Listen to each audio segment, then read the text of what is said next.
Good morning, my dear students. Today we will study chapter 9, reproduction in animals. In grade 7, you studied about the reproduction in plants. Now we will study about reproduction in animals. First, the question comes, what is reproduction? Reproduction means the process by which the living organisms they produce young ones of its own kind. Okay. For example, a cat, it can give birth to a baby cat. If we talk about the elephant, then elephant can give birth to a baby elephant. Elephant cannot give birth to a cat or a dog. Okay. So the reproduction means the process by which living organisms they produce young ones of their own kind. Okay. So after understanding what is reproduction, now question comes why reproduction is important. So reproduction is very important for the continuation of our species. If the animals they stop reproducing, then animals will not exist on the earth. So it is very important for the continuation of life of the animals on earth. Okay. For example, the lifespan of human beings is 100 years. If the human beings they stop reproducing, then they will not be human beings after 100 years. So reproduction is very important for the continuation of life of the animal. So, let's try to understand that what are the modes of reproduction in animals. There are two modes of reproduction in animals. One is asexual reproduction and another one is sexual reproduction. So let's start with the first one, that is asexual reproduction. In asexual reproduction, only one parent is involved to produce young one. Okay, but if we talk about the sexual reproduction, in the sexual reproduction, two parents are involved. One male and one female is involved to produce young ones of its own kind. Okay, so let's see some methods of asexual reproduction. There are many methods of asexual reproduction like binary fission, fragmentation, budding, etc. Today we will study two methods, binary fission and budding. Okay, so first let's start with binary fission. Here you can see this is the diagram showing the binary fission in amoeba. Amoeba is a unicellular organism, that means it is a single cell organism. Okay, you can see this is amoeba, this is a single cell and it has one nucleus inside it. So amoeba, it reproduces by the method of binary fission. Binary fission means in which parent divides to form two individuals. Okay, binary means two, fission means to divide. So let's see how the amoeba reproduces by the method of binary fission. And one more thing, in the asexual reproduction, the offspring is exactly identical to the parent. Okay, let's see how. So here you can see this is the amoeba. Here, as I told you, this is a single cell organism. So it has one nucleus. So what happens? First, the nucleus divides inside the body of amoeba. Here you can see there is single nucleus. Now it has started. Now it is preparing itself for the division. So what will happen? First, the nucleus will divide inside the body of amoeba. Okay. And now as the nucleus has got divided, after the division of the nucleus, now the division of body takes place.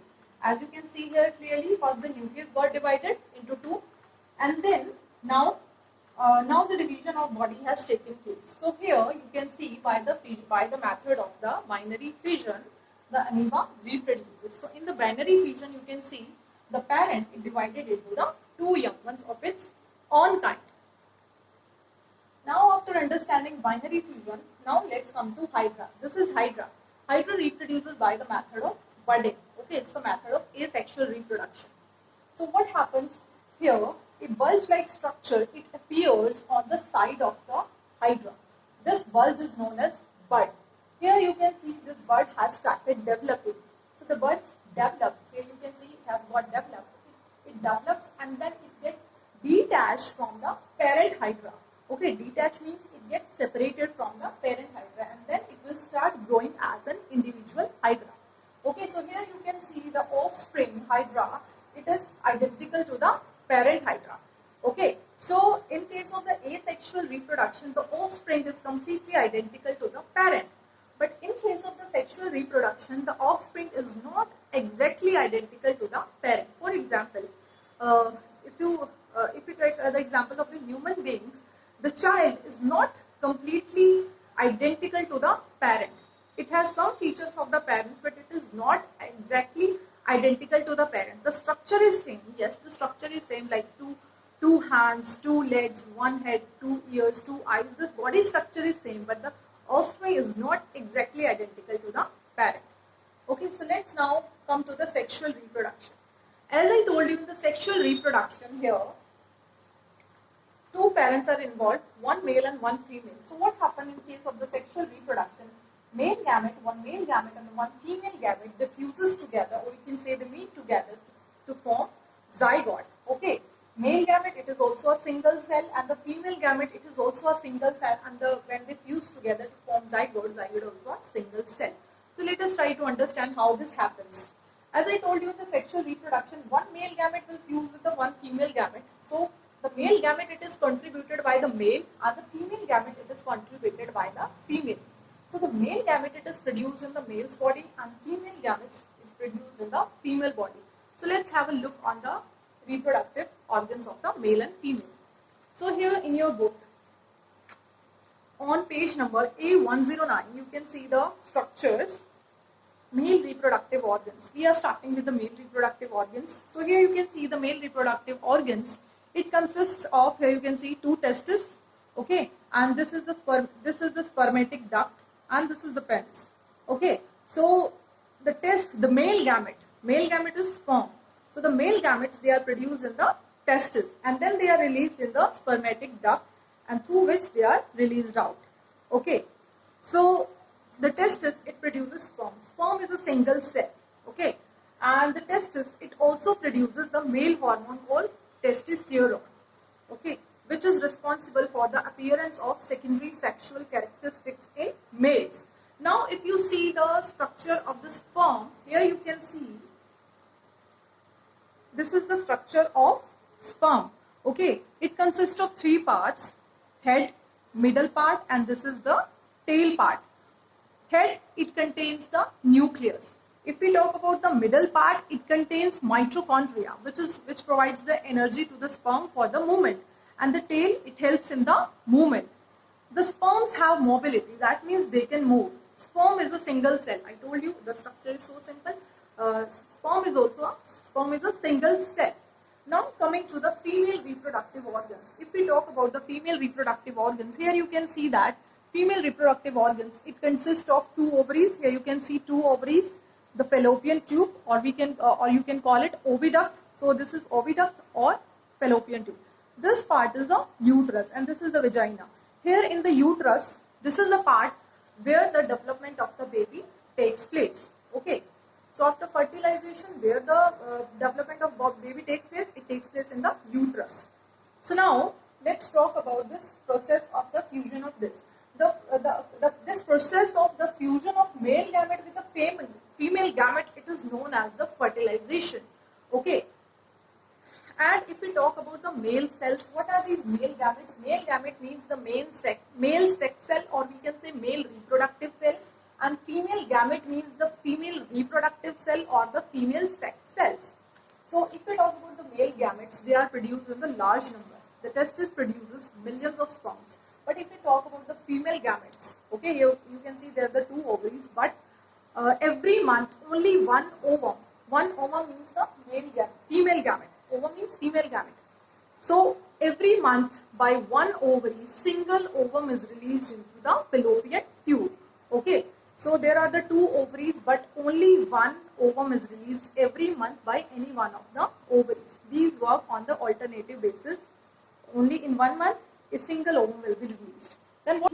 And this process of fusion of the sperm with the ovum, it is known as fertilization. And this fertilization process, where does it take place? It takes place in the fallopian tube. So as I told you, this is also a single cell, this is also a single cell. They fuse together so as to form a zygote. Zygote is also a single cell and it has one nucleus. So the nucleus of the male gamete and the female nucleus of male gamete and the nucleus of the female gamete, they combine together so as to form the single nucleus in the zygote. Okay, so this is the reason that the child, it inherits some characteristics from father and some from the mother. So now, as I told you, this fertilization process in the human beings, it takes place in the fallopian tube, in the females, in the fallopian tubes of the females. So this fertilization is the internal. Internal fertilization means the fertilization process which takes place inside the female body. Okay. So this is internal fertilization. But when the fertilization it takes place outside the female body, we call it external fertilization. Okay. So let's what are the examples of the animals in which internal fertilization takes place, like human beings, cow, hen, dog, etc. But if we talk about the external fertilization, you can see it in the frogs. During the rainy seasons, males and the female frogs, they come together in the water, and then female frog, it lays eggs in the water. Okay, and the male, it also deposits sperms in the water. So what happens? These the sperms of the male frog, they combine with they fuses with the eggs of the female frog, and then the egg gets fertilized. Okay, so you can see that this fertilization of the female and the male sex cells, it is taking place in the water. It is outside the female body. So this is the external fertilization. Okay, so as we are discussing about the external fertilization in the frogs, so as I told you, in case of the human beings, only single ovum is released by the ovary in 1 month. But if we talk about the female frogs, they lay hundreds of eggs in the water. Why is it so? Okay, because the female frogs, they are releasing the eggs in the water. They are exposed to the wind, rainfall, and the water currents. So because of which, there are the chances of them getting destroyed. So that's why the female frogs, they lay hundreds of the eggs, so that at least few of them get fertilized by the male sex cells of the male frogs. Okay. So now coming back to our internal fertilization. Okay. So I told you here, after the fusion of the male gamete and the female gamete, zygote has produced. Now this zygote, it divides again and again so as to form a ball of cells. Now again coming back to our book in the page number A110. So this zygote, it is a single cell, but it divides. Okay, like zygote is a single cell. It divides first. It divides into 2 cells, then in 4 cells, and so on. And then it gives rise to a ball of cells. Ball of cells means a large number of cells. So here you can see this is the zygote. Initially, it has got divided. Okay, it has started getting divided. So here we can see then what will happen after this division and the zygote. What will happen? After the zygote, it will turn into the embryo. This zygote, it will develop into the embryo, and then embryo, it develops into the fetus. Let us understand what are these terms. Okay, so as I told you, zygote, it divides again and again so as to give rise a ball of the cells. And then these cells, they begins to reorganize. Reorganize means they start making their groups. The cells starts making groups, and then starts developing into the different tissues and the organs of the body. And this structure we call embryo. Okay. So after so the zygote, it develops into the embryo. Okay. After the development of the embryo gets implanted in the wall of the uterus. I told you uterus is the structure in the female reproductive system. So it is the part where the development of the baby takes place. Okay, so now the embryo, it has got implanted in the wall of the uterus. Now the embryo, it starts developing the body parts like head, ears, eyes, hands, legs, etc. So when so the stage where the body parts of the embryo can be identified, we call that stage as fetus. Okay, so when the body parts of the embryo, it can be identified, then we will call it as fetus. Okay, and when the fetus, it gets developed fully, then the mother gives birth to the baby. So like this, the zygote, it first develops into the embryo, and then embryo develops into the fetus, and when the development of the fetus is complete, mother gives birth to a baby, and this process takes place about 9 months. Now let's talk about the internal fertilization in hen. In hen also internal fertilization takes place, but the hen, it doesn't give birth to the chick. Chick is the young one of hen. So what happens after the formation of the zygote in hen? Zygote divides and travels down to the oviduct. During this time, many protective layers are formed around this zygote. Okay, in hen's egg, we have seen a protective layer around the hen's egg. So when this protective layer is formed, the hen lays egg. After this, you might have seen, as you can see in your book also, the hen, it sits on the egg. It sits on the egg so as to provide the sufficient warmth to the eggs, so that the embryo inside the eggs, it can develop into chick. Okay, and what is this process of giving the sufficient warmth to the eggs? What is this process? This process is known as incubation, and this process takes place near about 3 weeks. Okay, so what happens when the chick develops fully inside the egg? It bursts open the eggshell, and it comes out. Okay, so this was all about the internal fertilization, okay, and the development of the embryo. We studied in human beings also and in hen also. This is all for today. The remaining topics of this chapter we will discuss in the part 2 video. Thank you.